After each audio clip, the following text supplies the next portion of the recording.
Muli po naming hinihingi ang iyong presensya sa gabing ito ng ating programa upang masigit na maging kapaki-pakinabang ang programang ito. Naniniwala po kami na ikaw o kami ay iyong sasamahan, Panginoon, dahil ito po ang aming dalangin sa pangalan ni Jesus. Amen. Okay, mabilis ang shoutout. Ayan, ha? Ano to? Ekijeme. Woody. Mahirap basahin ang pangalan. Ano? Anyway. Ano pala to? No? Medyo...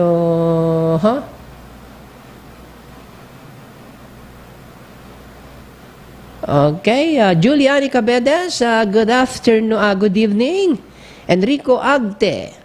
Good evening, Brother Saldi. Again, watching from Caloocan. Thank you very much.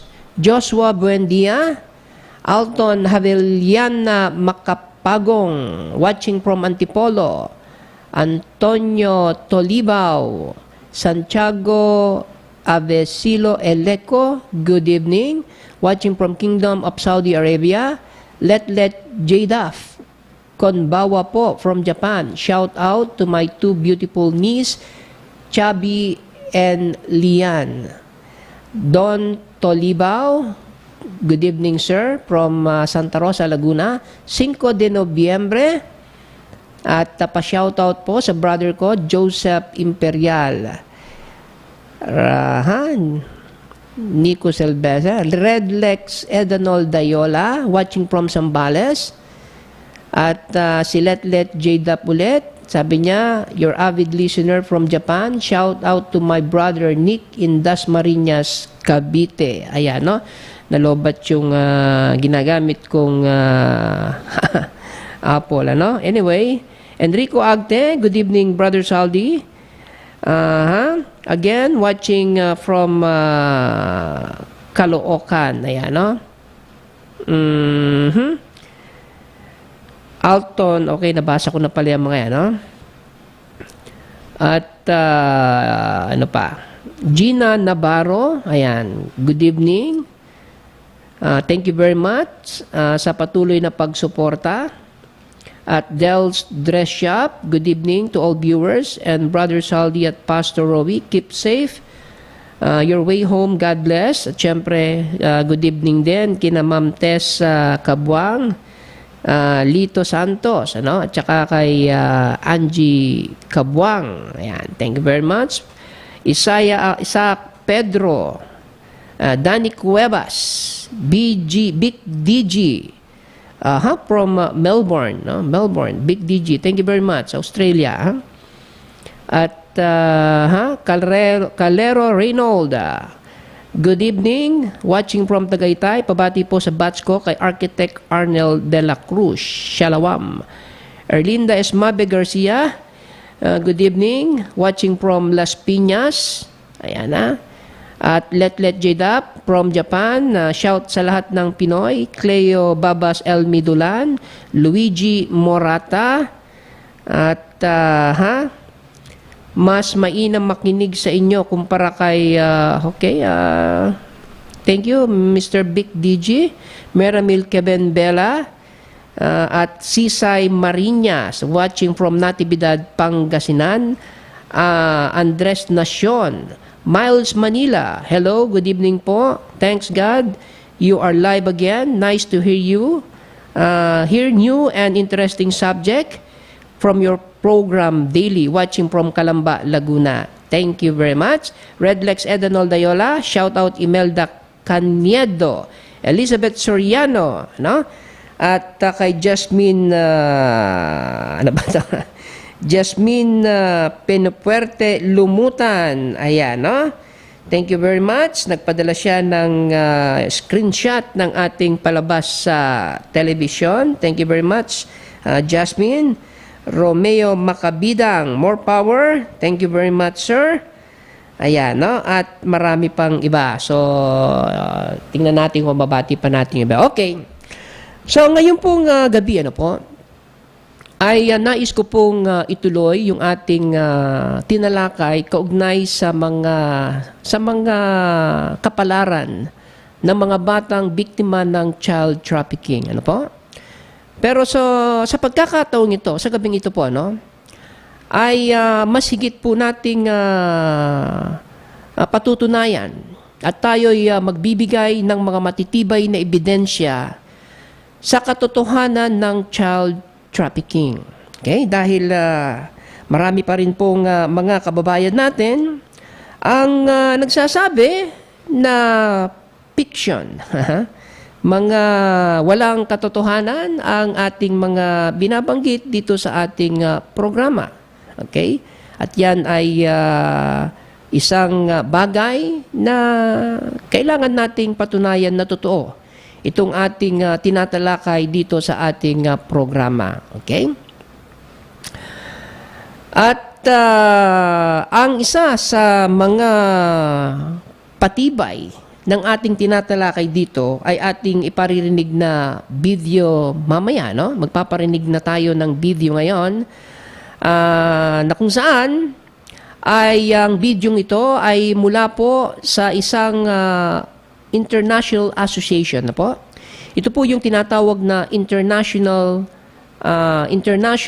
Tribunal for Natural Justice. Ito po ang isang international commission na nabuo noong 2015 at ang isa sa pangunahin nitong misyon ay imbestigahan ang pagkawala ng maraming bata sa mundo at kung saan sila napunta at kung ano ang sinapit ng mga batang ito. At pinakaposible na ang mga nakalap na ebidensya nitong International Tribunal for Natural Justice ay isa sa mga naging basihan ni President Donald Trump upang arestuhin ang mga sangkot sa may kagagawan ng pagsasamantala sa mga bata. Okay? Ito pong International Tribunal for Natural Justice ay pinamumunuan ito ni Robert David Steele.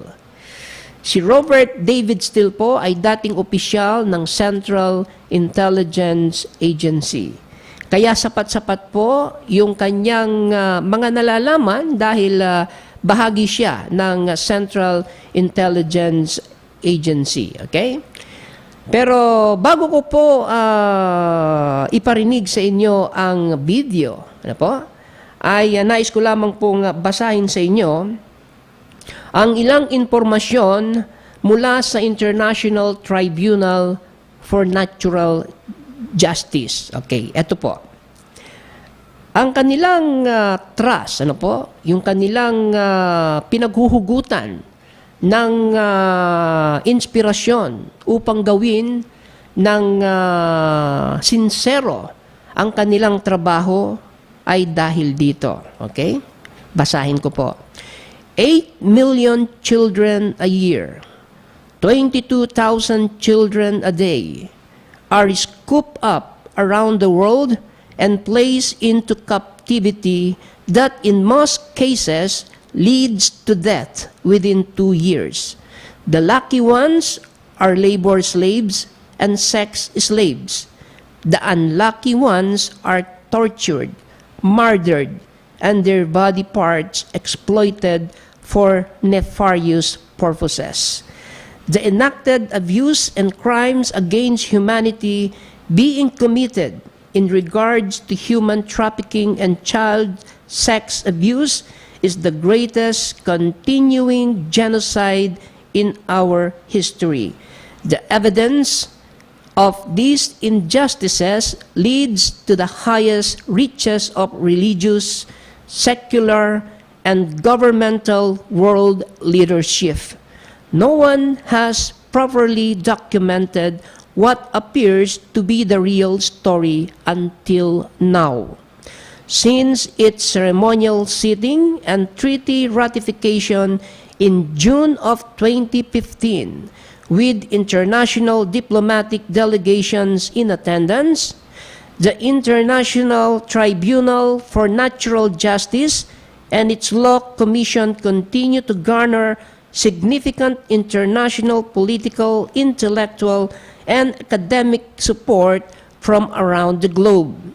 Now, in 2018, the International Tribunal for Natural Justice is proud to announce the Judicial Commission of Inquiry into Human Trafficking and Child Sex Abuse.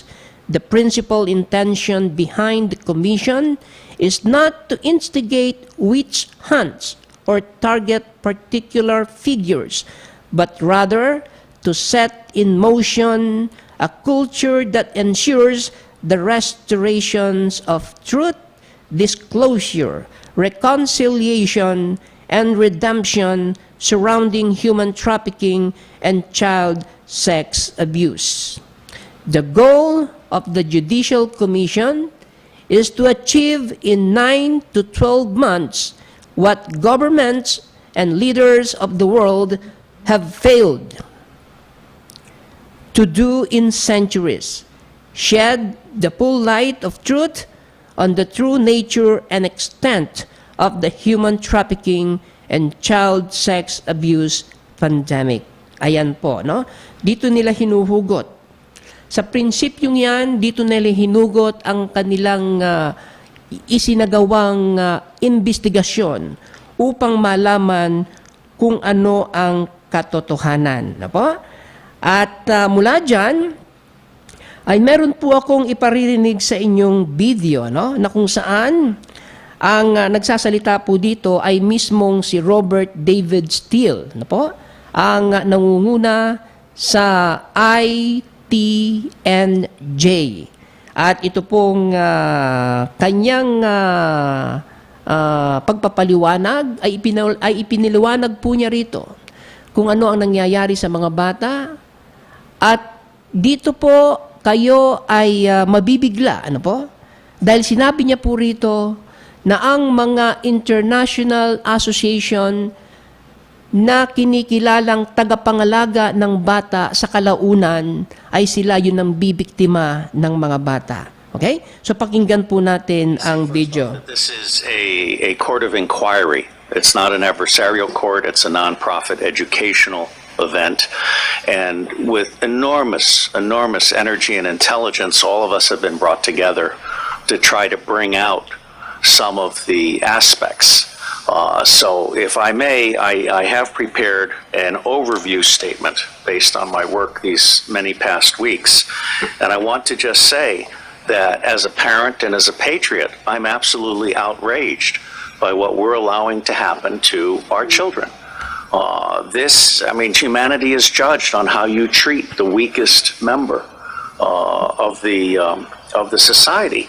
Let me say that although pedophilia, which says child love, has nothing to do with the abuse of children, these children are not just kidnapped and in some cases bred by families as a cash crop. We have people in the United States of America that breed children in order to sell them. And when they are sold, they come without birth certificates, which means it's easier to kill them and have no one ask where they are. We're also importing children by the plane load. Again, children who have no documentation. It's not just child slavery or child sex abuse. It's also child torture because you have adrenalized blood. You have the whole blood drinking ceremony of the satanic world. It's also the use of children for harvesting body organs. We'll have the Falun Gong testimony tomorrow. One of the reasons that the Falun Gong are so popular is because they're so healthy, so that you can harvest their body organs and get the very best. And then you have ritual ceremonies and ritual murder, as well as incidental murder. But I know the system. I've been a spy all over the world. I have created the Marine Corps Intelligence Command. I have trained intelligence and law enforcement representatives, over 8,000 of them from across 66 countries. They are all, without exception, good people trapped in a bad system. And one of the most wonderful things that this court could achieve, now that we've had Pizzagate, for example, which opened people's mind, is we could achieve an opening of the public mind and an absolute imperative from the public to governments, including the U.S. government, which I think is the center of gravity in so many ways. I have found in my research in preparation for this court and all of the work that will follow that most organizations that end up being used to prey on children, Oxfam is a recent example, all of the United Nations organizations, the Boy Scouts of America, all of the child services agencies across the United States of America, they did not start out as organizations to prey on children, but they attract pedophiles. And ultimately, pedophiles end up rising in the ranks and controlling those organizations, so that an organization that initially started out in the service of children becomes an organization that is in fact hunting children. And one of our distinguished commissioners has written an absolutely wonderful book called Child Hunters, which I recommend to all of you as a brief on this. Now, it's not my working assumption, but the working assumption yet to be proven that the totality of the children disappearing worldwide is toward 8 million people, toward 8 million children. In the United States of America, the acknowledged number, not counting the children being bred without birth certificates, not counting the children being imported without documentation, is between 600 and 800,000 a year. Now imagine Africa and East Asia and all these other locations. I personally believe that the number we want to try to document is rising well beyond the official figures, and we have yet to learn what the actual number is. Okay? The other working assumption is how long do these children survive within this system? What I am hearing from the witnesses that I've talked to is 2 years. It may be longer. It may be 4 years, it may be 6 years, but by and large, these children are so abused. I mean, we're talking rapes by the hour and so forth, that they reach their expiration date within 2 years. And then they're murdered with impunity, or they're ritually murdered if that's what they've been bred for. So I think we need to document this. No one else has done this before in a systematic manner. This commission is rendering a signal service by seeking to do an overall view in the public interest. This will be a massive, massive undertaking. And while the preliminary attempt is to do a 6-month to 9-month endeavor, subject to funding availability and the availability of witnesses and also prisoners, there are a number of prisoners who can be debriefed, who, when properly debriefed by specialists, can really give a deeper understanding that has not been achieved by existing law enforcement and other agencies, because they simply treat these people, when they catch them, in those rare instances when they catch them, as disposable goods to be thrown into prison and forgotten about. And tomorrow we will have some expert testimony from one of our commissioners who can speak to this far, far better than I. William Binney is my counterpart. He is for NSA what I am to CIA, which is to say, he is saying, as I am saying, that we can delete 70% of our respective organizations and put the other 30% to work. But Binney is also the author of Thin Thread, which is a way of doing deep discovery in unstructured databases and the internet. And so he is prepared to actually help us do pedophilia tracking worldwide. And one of the things that the other technical commission, Stephen Arnold, is very good at is de-anonymizing the internet. This includes every image having a fingerprint. So you can take an image of a child being abused, and you can track that image through the dark web. So there are resources that we can bring to bear in support of this commission's mission.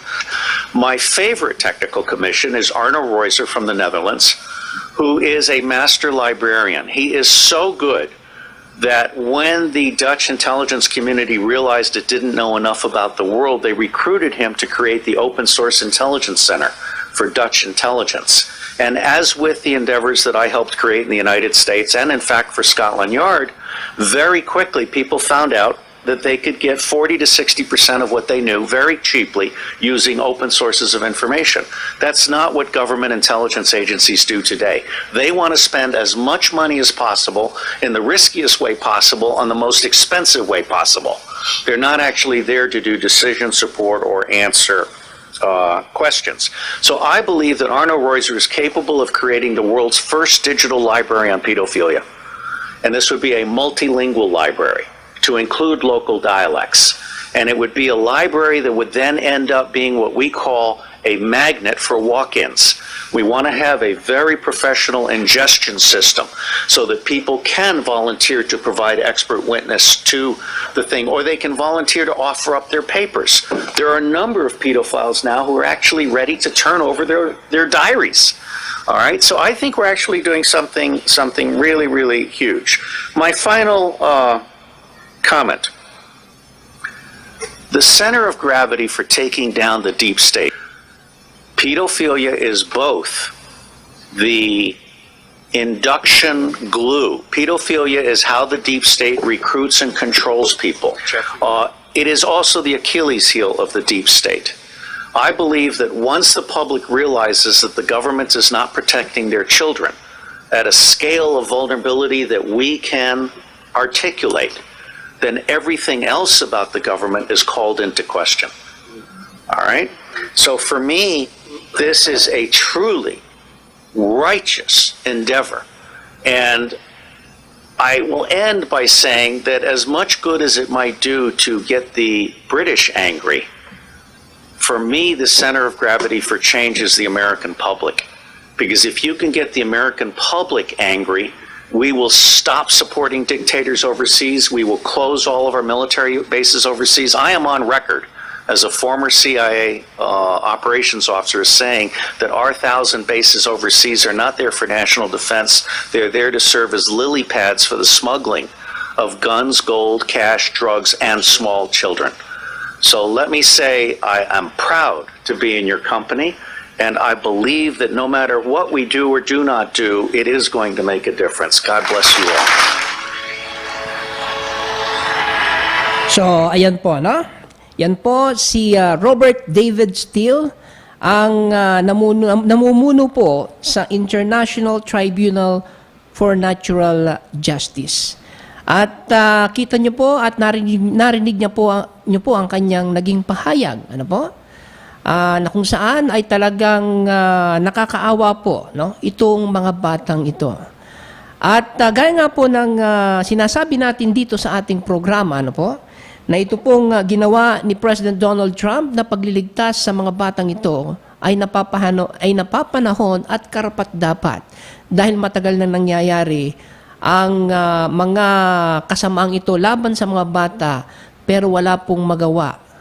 Wala pong nais tumulong sa kanila until na dumating nga po si President Donald Trump. At dito, sa bidyong narinig natin, ay hindi tayo magtataka ngayon, di po ba? Kung bakit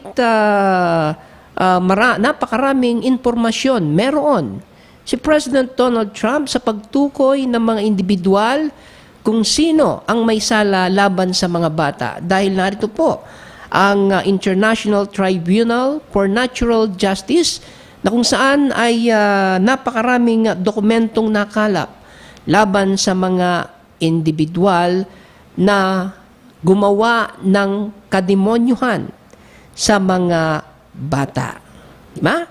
Ngayon, matapos po yung madamdaming presentasyon na yan, po, ni Robert David Steele ng International Tribunal for Natural Justice, at ito po yung nangyari noong June 15, 2017. Ito po yung official announcing ng inquiry about child trafficking. Ano po? So, pakinggan po naman natin ang isa pa pong video, ano, na kung saan dahil po sa inquiry, dahil po sa mga statement na yan ng International Tribunal for Natural Justice, ay napilitan po ang mga pamahalaan, partikular ng Estados Unidos, na magsagawa ng mga kinakaukulang inquiry din kaugnay sa tunay na kalagayan ng mga bata. Ano po?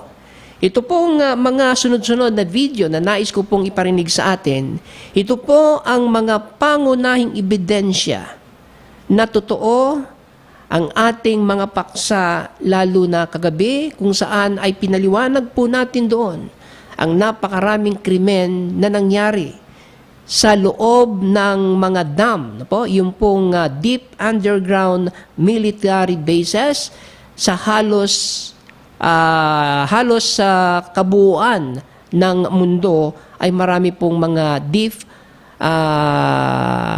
dam. Ano po? Yan. So ito pong susunod na video, ito po yung ginawang mga inquiry naman ng mga pamahalaan. Second question was, Mr. Secretary, is it policy of the U.S. government to reward companies that traffic in women and little girls? to the many hundreds of thousands, if not millions of blessed souls out there who are utterly devoid of hope and who are suffering at the hands of ritualistic abuse and trafficking, please know that the cavalry has arrived. Even conservative estimates conclude that some 20 million people around the world, including right here in the United States, are trapped in human trafficking situations. Terrible circumstances of exploitation, including so many young girls and boys who are victims of unthinkable tragedy of child sex trafficking.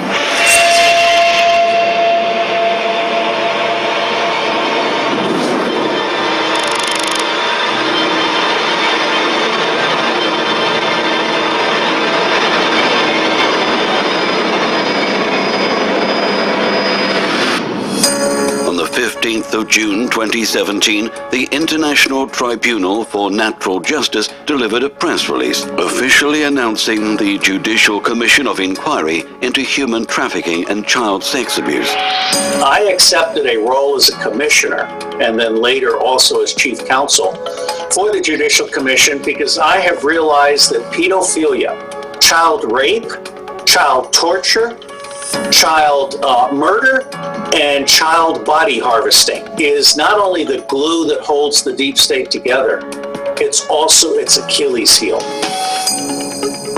In many, if not most cases, factions within governments, militaries, and the trust agencies in our world themselves are deeply complicit in this evil enterprise, and they know it.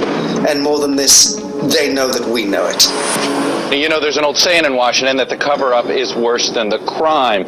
But in this case, both parts of it are disturbing allegations of prostitution and pedophilia. It involves a secret network of the highest office holders in the land, past and current members of parliament, cabinet ministers, judges, diplomats. These investigations were whitewashed, quashed altogether, and that those orders came from high up. The evil child predators acted with complete impunity, hiding behind the facade of respectability. But no longer. It's one of the biggest problems here when it comes to the human trafficking. Just the vast majority of people simply aren't aware of the extent of the problem. Yeah, unfortunately, it's quite astonishing and depressing how few people still know so little about modern-day slavery. I want to make it clear today that my administration will focus on ending the absolutely horrific practice of human trafficking. People don't know enough about it, and we're going to talk about it, and we're going to bring it out into the open. The goal of the Commission is to achieve what leaders and governments of the world consistently fail to do: shed the full light of truth on the full nature and extent of the human trafficking and child sex abuse pandemic. The Judicial Commission report will be released at the end of the hearings later this year, and every government and police agency on Earth, along with the President of the United Nations General Assembly, will be notified and given a copy. The Commission does not seek to instigate witch hunts or target individuals, but rather to set in motion a culture that ensures the restoration of truth, disclosure, reconciliation, and redemption surrounding human trafficking and child sex abuse. This historic Judicial Commission will commence on the 16th, 17th, and 18th of April, with a Judicial Commission seating in Westminster, London. The only way we're going to stop pedophilia and the murder of children is by educating the public so that governments are forced to do their job. They need to be held accountable for their actions and their crimes against humanity. Let's talk about the McMartin case. Abused survivors from all over our planet, especially children, have been ignored far too long. Since its ceremonial seating and treaty ratification in June of 2015, with international diplomatic delegations in attendance, the ITNJ and its Law Commission continue to garner significant international, political, intellectual, and academic support from around the globe. The Judicial Commission is receiving affidavits and testimony from survivors, escapees, and expert witnesses. The ITNJ and the commissioners will investigate, identify, and track living survivors, victims, and perpetrators via world-class digital technologies and intelligence tools. We can't keep our eyes closed. We can't keep our mouths shut. We can't keep standing and watching. We need to be the voice for the voiceless.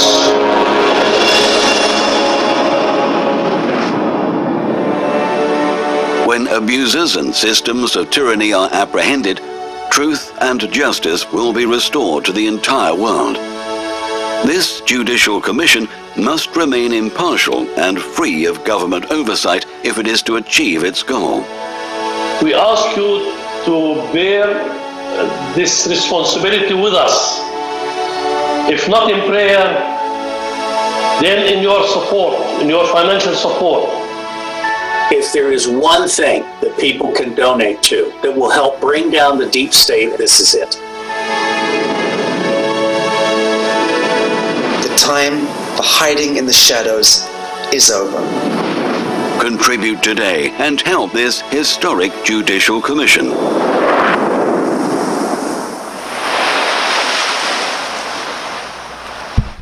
So, ayan po, no? Maliwanag po, no? So, marami po talaga silang nakuhang mga ebidensya. At sabi nga po, marami pong mga affidavits na kanilang nakuha at isinumiti sa kanila dahil sa mismong yung mga biktima, mismong yung mga pedophilia na perpetrator ay nakonsensya marahil, kaya sila ay nagtapat, nagsalita sa paraan ng paggawa ng kanilang mga affidavit at isiniwalat kung ano ang kanilang ginagawa sa mga bata. Kaya't talagang sapat-sapat po ang mga ebidensyang hawak ni President Donald Trump, gaya ng narinig po nyo sa video, kasama po siya doon, na sinabi niya na hindi papayagan ng kanyang administrasyon na hindi managot ang mga kriminal na umabuso sa mga bata. Kaya't yung mga tinalakay natin kagabi na kung saan ay tens of hundreds o hundreds of thousands of children na naisalba sa buong mundo. Ang iba ay buhay pero karamihan ay patay na. Diba? At sinasabi nga po ng International Tribunal for Natural Justice na ang kabuang bilang po ay taon-taon. Ang nawawalang bata sa buong mundo ay 8 million na bata. 22,000 children a day ang mga nakikidnap at dinadala po sa mga deep underground military bases upang maging supply ng adrenochrome ng mga elite. Ngayon, bukod po sa pagkuha ng dugo, ay dito po sa susunod na video na ipaparinig ko po sa inyo, ay malalaman naman po natin dito kung ano naman ang ginagawa nila doon sa mga pira-pirasong bahagi ng katawan ng mga bata na hindi na nila kailangan. So magugulat po kayo kung ano ang ginagawa nila. Kumbaga, wala palang sayang. Yung palang mga pira-pirasong bahagi ng katawan ng bata na hindi na nila kailangan, meron pa pala silang ginagamitan nito. At ito pong video ito ay very sensitive. So, paririnig natin po sa inyo yan. Pero syempre, nasa inyo po yan kung paniniwalaan nyo o hindi. Okay? Ito pong video ito ay video clip mula sa isang radio program sa Amerika na kung saan ang host po ay si James Wickstrom. At sa kanyang programa ay na-interview po niya ang isang Jewish Zionist ng pangalan ay Rabbi Abe Finkelstein. No? Rabbi Abe Finkelstein. At ipinaliwanag po niya kung ano ang ginagawa nila sa mga bahagi ng katawan ng bata na hindi na nila kailangan dahil nakuha na nila yung kanyang mga adrenochrome. Ano? So, pakinggan nyo pong maigi dahil medyo nakakagulat po ang bidyong ito at posibleng ang inyong paboritong fast food chain ay posibleng maapektuhan. Okay. Pakinggan po ninyo. I have a guest by the name of Rabbi Abe Finkelstein. He's off the east coast of the United States who's going to be joining tonight. Rabbi Abe Finkelstein, as I said, a rabbi off the east coast of the United States. Are you there with me tonight? Shalom, I am here. There's a lot of rumors and conjecture that's taking place across this country relating to the Jewish population, okay? Okay. The masses have a hard time believing anything. Well, we've done a great brainwashing job on them over the centuries, and especially the last few hundred years. We've just brainwashed them completely. They believe anything we tell them. And, in the meantime, we have a lot of fun around Passover where we steal the children. I mean, we steal 100 to 300,000 children a year just here in this country. And we drain the blood and we mix it with the Passover bread. And then we throw the bodies into the slaughterhouses that we own. And we grind up all the bodies in the sausage and the hamburger. McDonald's is one of our favorite outlets. And the people, they eat them for breakfast. They eat their children for lunch. And, as Jews, we gotta do what we do. It's over for you white race. So that's why I'm speaking so honestly here, to bring it out into the open so that you can see it for what it is. You've been teaching the people real good, but they don't wake up, do they? Because you know why? They're scared of us Jews, because they don't want to be called anti-Semites, and they believe that we're the chosen people, and so that's why we can do whatever we want to do, and we can get away with it because the white men are cowards, and we go to the synagogue all the time and have some Manischewitz and dance the Hava Nagila. It's not that you Jews are hiding anything. You're coming right out on television, in the newspapers, on the radio, and you're telling the people exactly what you're going to do before you do it, and they're brain dead. Well, we did a good job with the public school system. We got you to put all of your children in there. You notice that the Jew doesn't put his children in there. They go to the Hebrew Academy where we teach them the real things, and then they go to the synagogue and they learn the real important things. But we send your kids to the public school. We even have you tax yourself from your property so that you never own your property. And so if you don't make your property tax, we're going to take your property. You can bet on that. And we have you put your kid in a 12-year babysitting is about all it does, because you don't learn anything. And then by that time, the kids, they get to be teenagers, and then we give them the music. Not that we really want to call it music, because oy vey, that's not music. But they listen to that, and then they want to do what they want to do, and so we sell them drugs, and we make a lot of money off your children. Your children from cradle to grave. All we do is make money off of them. Your cattle, your goyim, the human cattle. Mazel tov. Well, that's very interesting. I understand it, but I also know the bloodletting. I know that on your Passover, which isn't mine, that a lot of little children do disappear, and I do know that, and I know a lot of police departments and agencies have been informed, but you're very open. You're very open tonight. I'm very surprised that you're talking about the bloodletting of the little children, that you put their blood in the matzah balls, and that you eat it on sacrifice on Passover. Well, there was a Goyim that wrote a book about it back in the 30s. I forget his name at the moment. But anyway, he wrote the book. People didn't buy the book. People don't want to listen. We've been doing this for thousands and thousands of years, since down to Adam's time. We take the children of our enemy, which is the white race, and we bring them to the basements in the synagogues, where we drain the blood and watch them die there. It's very similar to how we do the sacrifices that we do with the kosher butchering, and so we do that, and then we mix it with the Passover bread, and so we eat the blood of our enemies. And the bodies, we're not cannibals, so what we do is we take those, because we can make some shekels, and we give them to the slaughterhouses, and those are pounds and pounds and pounds of meat that we grind up in the sausage and the hamburger, and that's why we made those the most popular thing, sausage for breakfast and hamburger for lunch. And so all the Goyim out here are really eating their children. And even when we say this outright and tell you people, you don't believe it. So that's your problem. But you Goyim out there, you never teach yourself. You don't self-teach. You're always looking for somebody else to do it for you.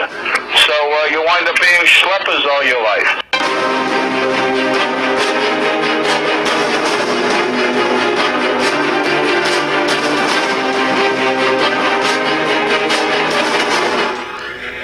Ayan po, no? So, narinig niyo po ba yung kanilang usapan? Ha? Yung pong mga pira-pirasong bahagi ng mga bata ay ginagrind at hinahalo sa ating mga pagkain. Okay.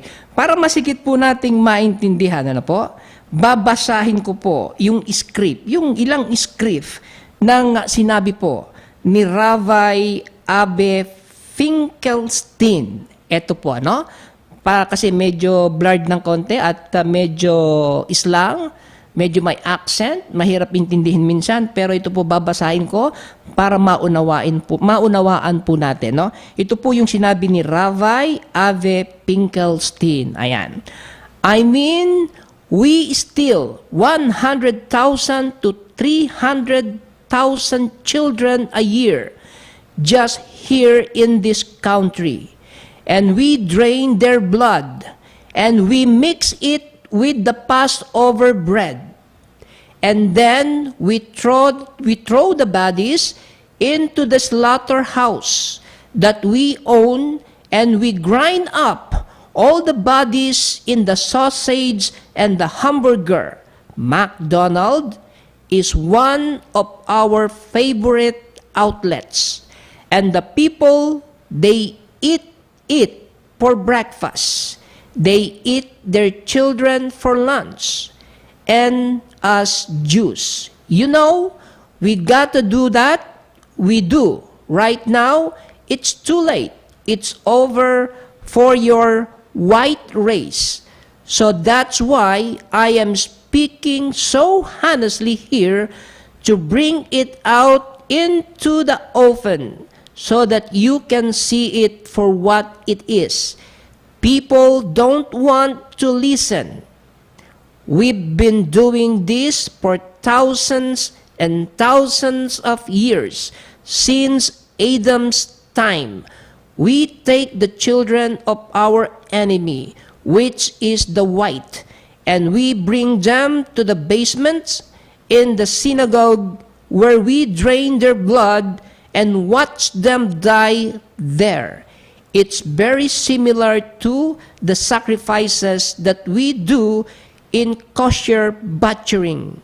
And so we do that, and we mix it with the Passover bread. And so we eat the blood of our enemies and the bodies. We're not cannibals. We take those, because we can make some shekels, and we give them to the slaughterhouses. And those are pounds and pounds of meat we grind off in the sausage and the hamburger. And that's why we made those the most popular things, sausage for breakfast and hamburger for lunch.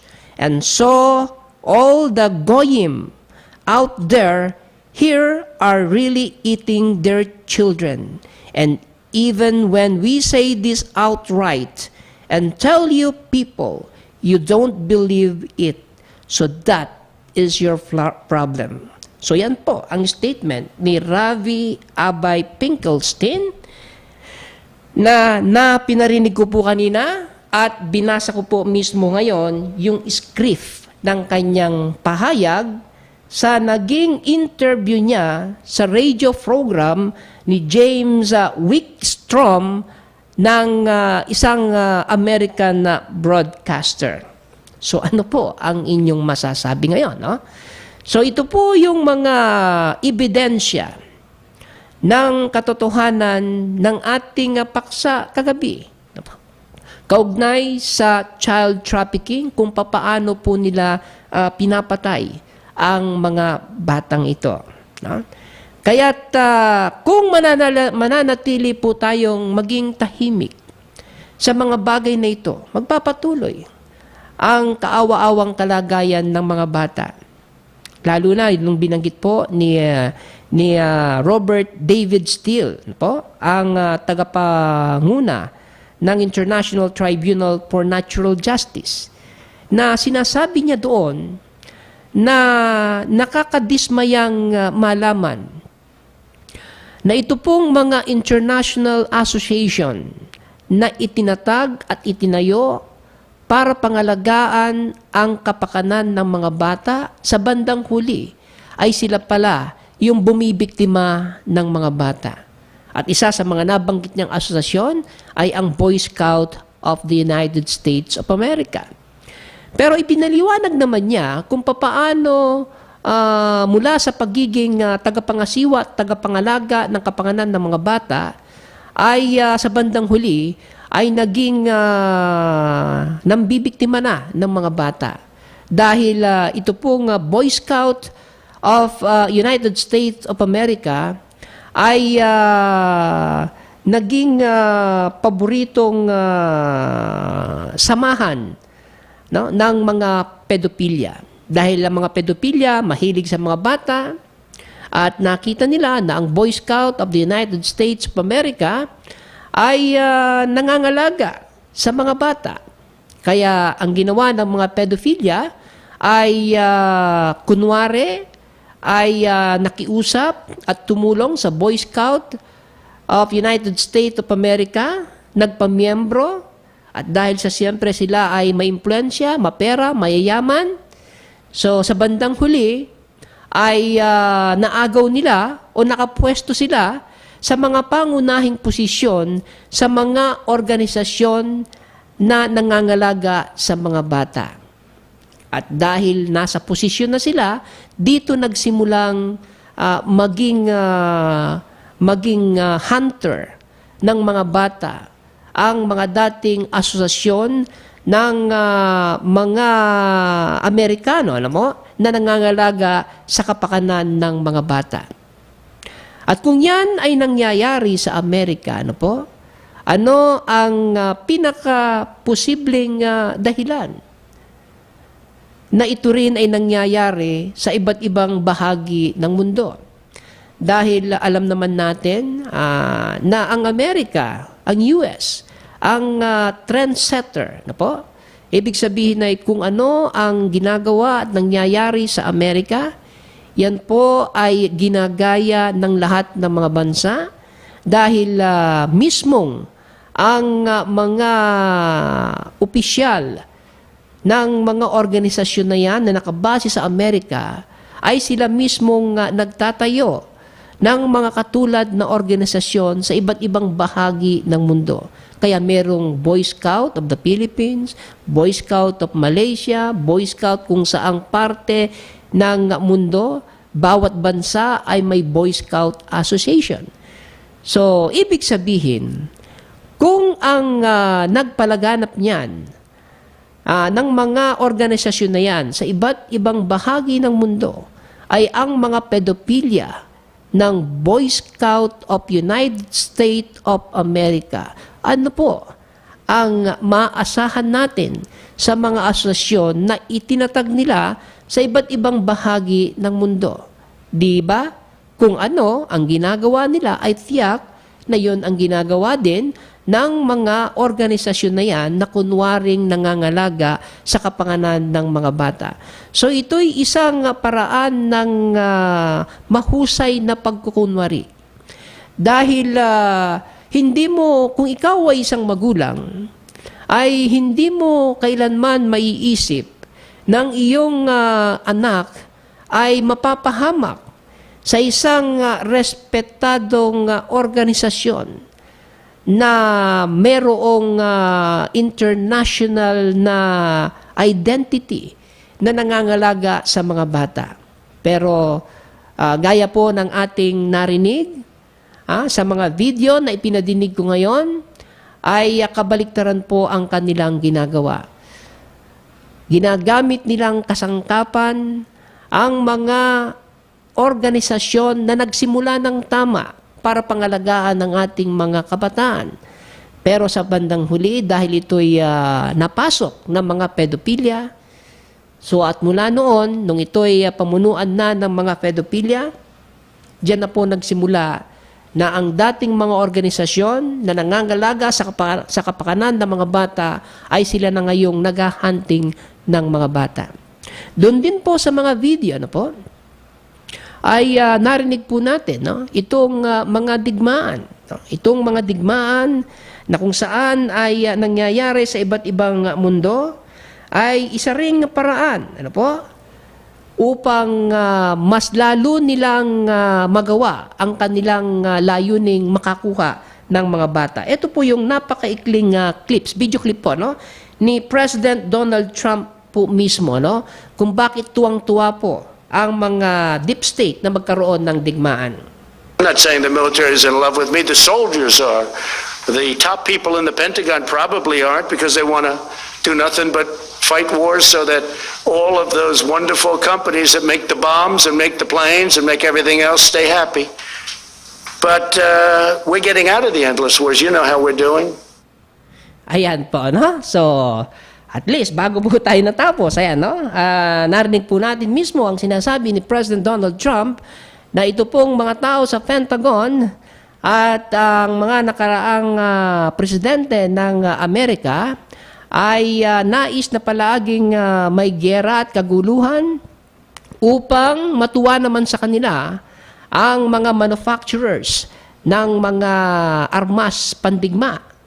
Dahil ito po ay negosyo para sa kanila, at pag yan ay nabigyan nila ng magandang negosyo, natural, meron silang kita. So, galing po mismo yan kay President Donald Trump. Buti na lang, gaya ng palagi po nating sinasabi, thanks God for your divine intervention, and you put President Donald Trump in the presidency of the United States of America.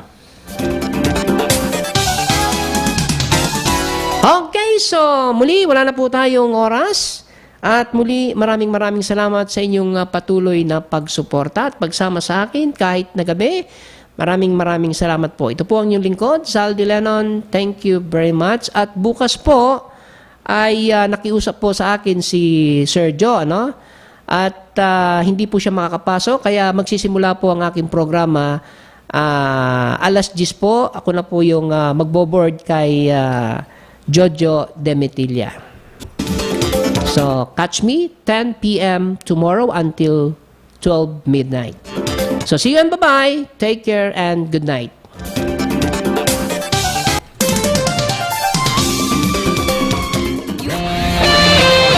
The views and comments of the hosts and guests are not necessarily those of the station.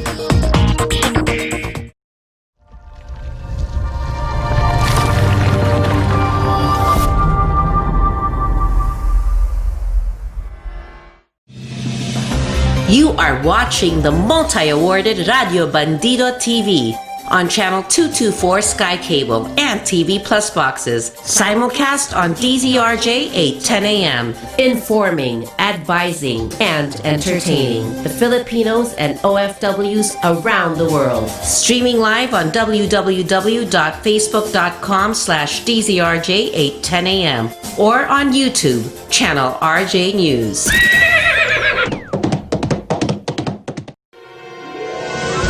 This is a DZRJ editorial. The Philippines is leading in lower numbers of COVID-19 cases, with cases staying low. In a summary of selected countries by improvement on COVID-19 by the New York Times as of September 5, 2020. Higher numbers but staying high, top 3 countries are India, USA, and Spain.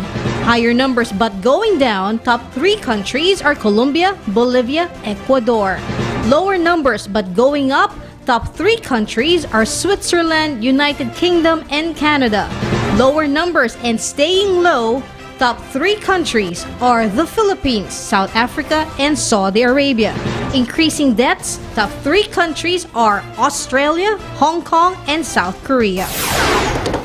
This is a DZRJ editorial.